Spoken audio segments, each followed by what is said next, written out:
Hey, and welcome to this new version of YAG, that's version 0.8.3.1, in which I've got a brand new feature to show you. That's a new way of handling the character sheets more graphically. Unfortunately, this feature is still quite experimental because tomorrow is the release date of YAG, and as I had to package a version to be released tomorrow, and that's probably this version that's going to be released tomorrow, I didn't have the time to completely finish this new feature, but I decided to include it in the game anyway, because if you don't like it, you just don't have to use it.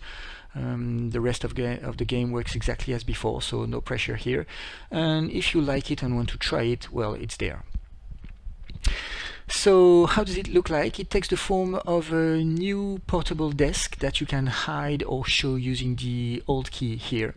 All right, you can drag it along with the mouse, so it doesn't get in the way when you don't need it, and when you need it, you just can bring it back here with the mouse. It contains on the left still useless and empty part that's going to be used probably for some interface stuff, but I still don't know what I'm going to put in there, but it's just some room that I left for interface, for future interface.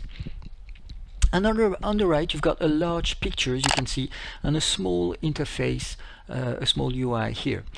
The UI contains lines that will be the address of the picture, obviously. It contains 10 buttons because you can keep up to 10 pictures. And it contains a few options that we are going to see in a few moments. So first of all, the buttons. Each button contains an address, so a different picture. So you can have character sheets on different sheets, or it doesn't have to be a character sheet. For example, what did I put on here? It can be just a nice picture that you want to keep the address of. It can be just a nice picture. It can be a map, for example, if you want to use to automate the weather or something like that. Well, really, it can be any sort of picture that you want. One of the problems is the resolution of the picture. Currently the resolution is not that great, so that's something that I'm going to have to fix later. So how does it work? You remember that character sheet in YAG is just a collection of lines. Those lines contains fields that are always displayed, like those ones, and hidden fields that you can display only by checking this box here. Those fields contains, for example, the identifier that is used to automate the character sheet. And the second field that we are going to be more interested in right now is the field that's giving the tab in which the field has to be displayed. For example, if I put 0 is the value by default, the tab is nowhere to be shown, to be seen, so it's not going to be shown. If I put a 1, it's going to be displayed on the first tab, which is our current tab here. So it takes the form, as you can see, of a small label that contains a replica of the line. It's completely interactive as well, so you can see that it's a strict copy of the line. And it also contains a small UI that contains here a hand that you're going to use to drag the label all around. It contains checkboxes that allow to choose the fields that you want to display or not. For example, here I'm going to hide the modifier. Okay, I'm going to hide also the identifier. I could hide the dice button. All right, so generally for weapons, we want to hide everything but the name of the weapon, the two formula for hit and damage, and of course the dice button. So then you can place your formula, your line wherever you want. You can see here that it's a bit large, so we're going to rescale it using this last part of the UI, so we can put pretty much any number we want. We've seen that 1 is a bit large, so we're going to try 0.8, and it seems to be quite good.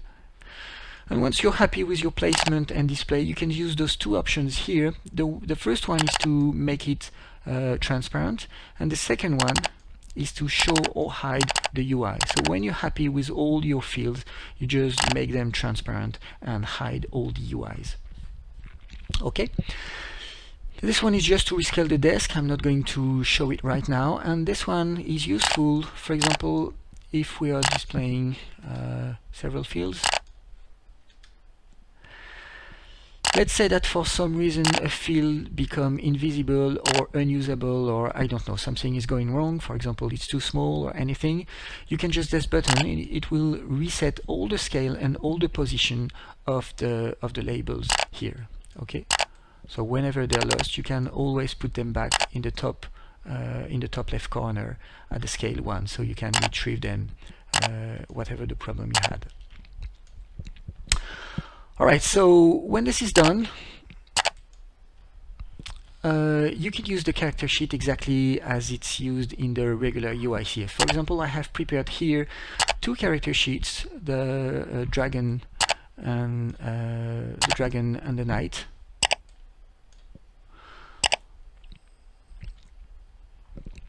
Okay, so just to show you that it's completely interactive, we are going to put this aside and roll a dice here for the attack of the dragon.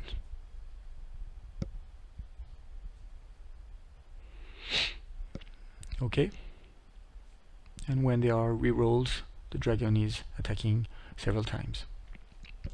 We're going to do the same with the knight here. So for example, let's use this attack, and you can see that the animation is triggered as well.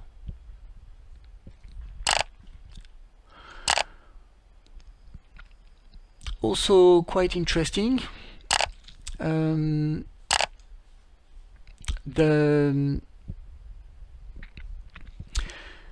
character sheet is completely automatable. For example, here I'm going to be using an automatable character sheet that I have prepared.